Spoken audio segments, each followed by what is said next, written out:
सगळ्यांनी इकडे लक्ष द्या. TION हे काय आहे? क्षण. काय हे? TION क्षण. आता आपण हे जे शब्द आहेत ते मजेशीर वाचता यावे, तुम्हाला गमती जमतीमध्ये इंग्रजी वाचता यावी, तुम्हाला इंग्रजी हा विषय अवघड वाटू नये यासाठी आपण एक गंमत करणार आहोत आणि ती फळ्यावर लक्ष देऊन पहा.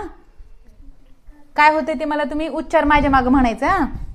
नेशन. नेशन म्हणजे राष्ट्र. ॲक्शन. ॲक्शन म्हणजे कृती. ऑप्शन. ऑप्शन म्हणजे पर्याय. इमोशन. इमोशन म्हणजे भावना. कॅप्शन. कॅप्शन म्हणजे शीर्षक. ट्युशन. ट्युशन म्हणजे शिकवणी. लोकेशन. लोकेशन म्हणजे स्थान. व्हॅकेशन. व्हॅकेशन म्हणजे सुट्टी. फंक्शन. फंक्शन म्हणजे कार्य.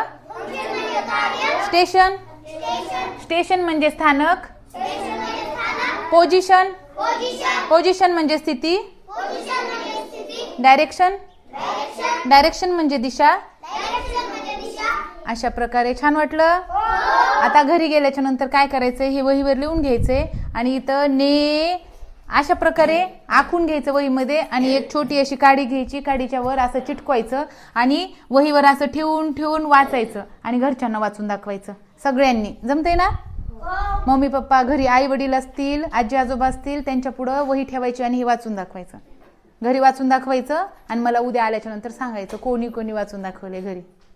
जमतंय ना?